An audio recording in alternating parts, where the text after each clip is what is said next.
du propriétaire. Donc, sinon, ça ne va pas aboutir à quoi que ce soit. Même une bague qu'une personne a dans son doigt et que vous voyez que cette bague, c'est une bague de prospérité. Vous ne devez pas voler cette bague parce que si vous la volez, donc ça va causer ce qu'on appelle une perquisition de malédiction envers vous.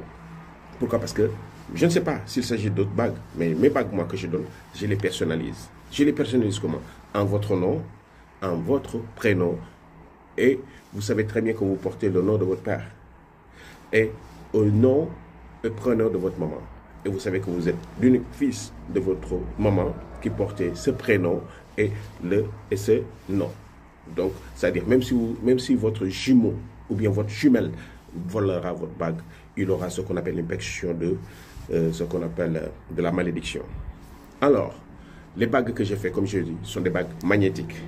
Et pour vous dire une seule chose, prospérité, protection et aussi ouverture. Parce qu'il y a des gens qui ont des ouvertures, qu'on entend leur nom, mais qui ne parviennent pas à réaliser de l'argent, qui ne parviennent pas à avoir du succès dans leur travail. Et des gens qui travaillent matin, midi, soir, qui ont la sueur, qui ne parviennent pas à réaliser. Pourquoi? Parce qu'ils ont souvent des blocages. Ces blocages peuvent être dus à eux-mêmes parce qu'ils ont offensé d'autres personnes sans autant s'en rendre compte. L'offense peut être verbale, l'offense peut être aussi physique parce que vous pouvez blesser une personne ou voler une personne ou commettre des erreurs sur une personne sans autant vous en rendre compte. Ça peut être un enfant, ça peut être un jeune, comme ça peut être un vieux. Parce qu'il faut se dire, il y a des gens qu'on ne taquine pas.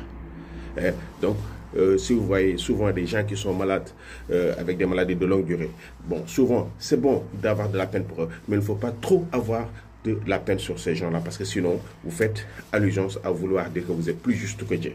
Parce que souvent, Dieu sait comment il fait pour rendre justice à ceux dont on a offensé. Parce qu'il y a des gens aujourd'hui qui ont volé, ou bien qui ont fait du mal, qui ont fait des péchés à d'autres personnes sans autant demander pardon à ces personnes. Et souvent dans le monde d'aujourd'hui, la personne veut la justice et demande à cette personne, rends-moi mon argent, ou bien répare ce que tu as offensé pour moi, ou bien disons, ne fais pas ceci à mon champ, ou bien à mon chien, ou bien à ma femme, ou bien à mon enfant, mais l'autre le fait pourquoi? Parce qu'il a beaucoup plus de force, ou bien parce qu'il a beaucoup plus de connaissances.